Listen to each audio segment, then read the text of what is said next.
अस्सलाम वालेकुम रहमतुल्लाह। हम सेम को डिस्कस कर रहे थे, स्कैनिंग इलेक्ट्रॉन माइक्रोस्कोपी। आज के लेक्चर में हम देखेंगे कि टिपिकल फीचर्स जो हम स्टडी कर सकते हैं सेम की मदद से वो कौन कौन सी हैं, और इसके अलावा जो कंस्ट्रक्शन ऑफ सेम मशीन है वो किस तरह की है, उसके कौन कौन से पार्ट्स होते हैं। लेक्चर स्टार्ट करने से पहले मैं आपसे रिक्वेस्ट करूंगा कि अगर आपने हमारे चैनल को अभी तक सब्सक्राइब नहीं किया तो प्लीज़ उसे ज़रूर सब्सक्राइब कर लें ताकि आने वाली हर न्यू वीडियो का नोटिफिकेशन आपको मिलता रहे। देखें, जो टिपिकल फीचर्स हैं जो हम स्कैनिंग इलेक्ट्रॉन माइक्रोस्कोपी से देख सकते हैं वो तो ऑफ कोर्स सरफेस मॉर्फोलॉजी है। किसी भी स्पेसिमेन की सरफेस किस तरह की है, उस स्पेसिमेन का माइक्रोस्ट्रक्चर अगर हम देखना चाहते हैं तो वो भी देख सकते हैं। माइक्रोस्ट्रक्चर्स के अंदर आपको अगर कोई इंक्लूजन है, कोई फॉरेन इंग्रेडिएंट मौजूद है, यानी उस फेज़ का जो इनहेरेंट कोई पार्टिकल नहीं है, कोई इनहेरेंट फेज़ नहीं है, बल्कि बाहर से during manufacturing, during fabrication of that specimen वो एंटर हो गया, तो इस तरह की कोई इंक्लूजन, या हम इंटेंशनली अगर कोई इंक्लूजन्स खुद इंट्रोड्यूस कराते हैं, कोई प्रोस्टी है या कोई प्रेसिपिटेट्स हम बनाते हैं, या स्ट्रक्चर्स कैसा है, डेंड्रेटिक है या इक्वेक्स्ट है, किस तरह का स्ट्रक्चर है, ग्रेन स्ट्रक्चर, वो सारी की सारी, ग्रेन बाउंड्रीज किस तरह की डिस्ट्रीब्यूशन है, ग्रेन बाउंड्रीज कम हैं ज़्यादा हैं, ये सारी की सारी चीज़ें मटेरियल की हम देख सकते हैं सैम को यूटिलाइज करके। इसके अलावा अगर बायोलॉजिकल सैंपल है तो ऑफ कोर्स आप सेल्स को भी देख सकते हैं। ये टिपिकल फीचर्स हैं। इसके अलावा और भी बहुत सारी चीज़ें हैं कि अगर आप ग्रेन साइज़ फाइंड करना चाहते हैं तो वो भी आप सैम की मदद से इनडायरेक्ट वे से फाइंड कर सकते हैं।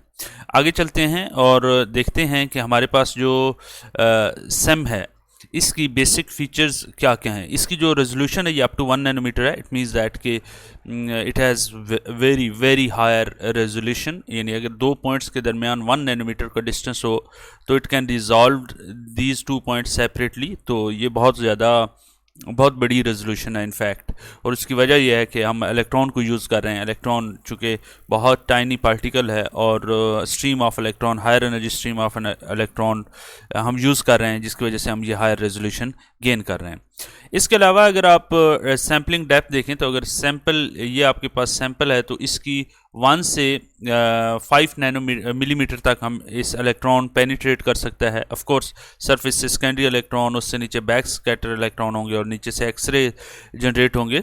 ये डिपेंड करता है कि आपके सैंपल की डेंसिटी क्या है, यानी सेम एनर्जी के स्ट्रीम ऑफ इलेक्ट्रॉन होगा। अगर जो इलेक्ट्रॉन आ रहे हैं उनकी एनर्जी अगर सेम है, लेकिन अगर नीचे जो सैंपल है उसकी डेंसिटी मुख्तलिफ है तो ऑफ कोर्स इसकी पेंट्रेशन मुख्तलिफ डेंस सैंपल के अंदर मुख्तलिफ हो जाएगी। इस वजह से ये रेंज एग्जिस्ट करती है कि ये 1 से 5 मिलीमीटर तक इसकी रेंज है कि ये इलेक्ट्रॉन पेंट्रेट कर सकते हैं।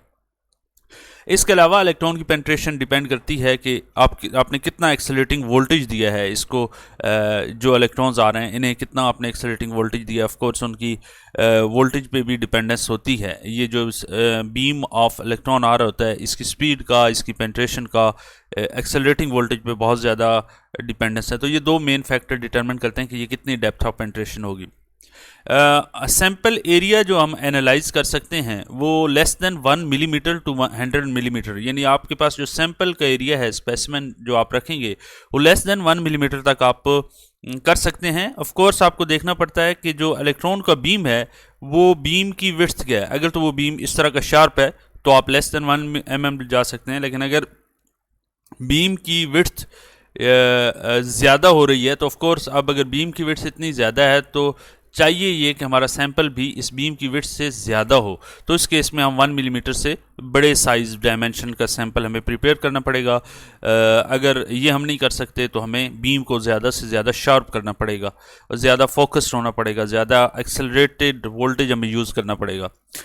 डिटेक्शन लिमिट मैंने आपको बताया था कि हम इसकी मदद से वो कर सकते हैं, सैम की मदद से केमिकल कंपोजिशन फाइंड कर सकते हैं। तो अगर किसी एलिमेंट को डिटेक्ट करना हो तो उसकी मिनिमम जो लिमिट है, वो मिनिमम कंसंट्रेशन होनी चाहिए, वो 0.2 वेट% होनी चाहिए। Of course again this depend upon कि आपने जिस एलिमेंट को डिटेक्ट कर रहे हैं उसका एटॉमिक नंबर क्या है, यानी एटॉमिक वेट क्या है, और उसकी एलिमेंटल कंटेंट कितना है।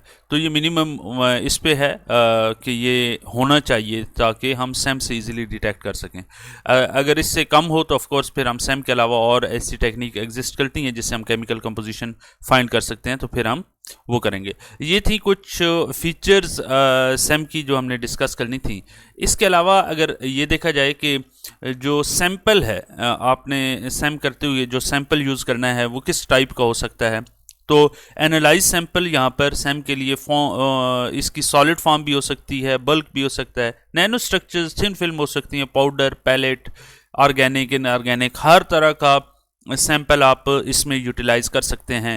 आपकी स्टेट जो है सैंपल की वो वेट भी हो सकती है, वो ड्राई भी हो सकती है। चूँकि इलेक्ट्रॉन को इंटरेक्ट करते हुए विद सैंपल इन चीज़ों की लिमिटेशन नहीं है, वो ड्राई हो या वेट हो वो ऑफ कोर्स करेगा, और बायोलॉजिकल सैंपल अक्सर वेट ही होते हैं। सैंपल साइज़ मैंने आपको बताया कि ये 1 mm से 15 सेंटीमीटर, टिपिकली हम 10 से 20 mm के दरमियान यूज़ करते हैं, लेकिन ऑफकोर्स अगेन आपकी सैंपल की लिमिटेशन पे है कि आप उसके साइज़ को कितना स्मॉल रख सकते हैं, और अगेन आपके पास जो बीम है उसको आपने फिर फोकस करना होगा, ज़्यादा शार्प करना होगा अगर आप सैंपल की डायमेंशन कम करते जाएंगे। इसके अलावा भी अगर सैंपल की डायमेंशन ज़्यादा हों, इसके बावजूद आपको बीम का जो डाया है उसे कम ही रखना चाहिए to get a higher resolved image, और अच्छा बेहतर इमेज लेने के लिए आपको उससे शार्प ही रखना चाहिए। मोस्टली ये कहा जाता है कि ये सैम के लिए कंडक्टिव सैंपल हम यूज़ करते हैं, लेकिन नॉन कंडक्टिव अगर सैंपल हो तो उसके लिए हम उसके ऊपर एक कंडक्टिव मटेरियल की एक लेयर डिपॉजिट कर लेते हैं, और मोस्टली हम वो कर लेते हैं अगर नॉन मटेरियल ये है ना, लेट्स सपोज आपके पास ये नॉन कंडक्टिव सैंपल है, तो आप इसके ऊपर एक मेटल की स्पटरिंग के थ्रू एक very thin layer having thickness of few nanometer you can deposit that layer, conductive layer, so that कि आपके पास जब इलेक्ट्रॉन अभी इंटरेक्ट करें, आपने सरफेस टोपोग्राफी लेनी है तो वो ऑफ कोर्स उसी के मुताबिक टोपोग्राफिकल लेयर की उसी तरह रहेगी, लेकिन जब इलेक्ट्रॉन इंटरेक्ट करे तो ये कंडक्टिव होने का फ़ायदा ये होगा कि यहाँ पर हीट जनरेट नहीं होगी, और हीट अगर होगी भी जनरेट तो वो कंडक्ट हो जाएगी। वो प्रॉब्लम नहीं होगा जो सरफेस डैमेज होती थी सैंपल की, या जो आपका इमेज के अंदर शार्पनेस आ जाती थी, ये चार्ज एकमुलेट हो जाता था तो प्रॉब्लम्स क्रिएट होते थे, वो नहीं होंगे। तो इस वजह से नॉन कंडक्टिव के लिए हमारे पास सोल्यूशन मौजूद है कि हम इसके ऊपर एक कंडक्टिव लेयर्स चढ़ा लेते हैं। इसके अलावा एज रिसीव्ड और प्रीपेयर्ड डिपेंड करता है कि आपके पास जो सैंपल है वो आप किस एरिया में इंटरेस्टेड हैं, आप कौन सी इंफॉर्मेशन लेना चाहते हैं।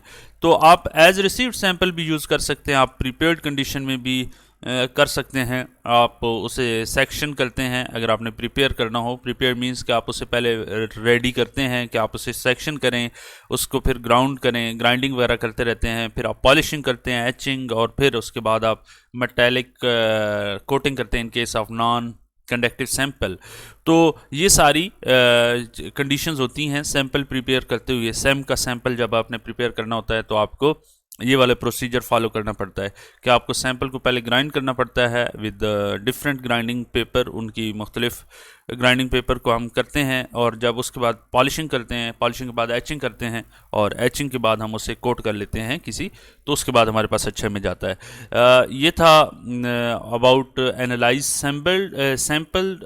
आगे हम देखते हैं एक और चीज़ है कि टाइप्स ऑफ सैंपल हम कौन कौन से यूटिलाइज कर सकते हैं। तो वो हमारे पास मेटल्स हो सकती हैं, alloys, polymers, coatings, fracture, rough surface, ceramics, ये सारी मतलब जितने भी यहाँ पर मेंशन है आप देख सकते हैं, ये सारे के सारे सैंपल, बायोलॉजिकल सैंपल भी हम यूज़ कर सकते हैं। इंसेक्ट्स, लीव्स, हम हर तरह का सैंपल एग्जामिन कर सकते हैं through Sam, scanning electron microscopy, क्योंकि यहाँ पर कोई इस तरह की लिमिटेशन नहीं मौजूद कि अगर कोई थी भी तो उसे हमने अल्टरनेट वे से सॉल्व कर लिया।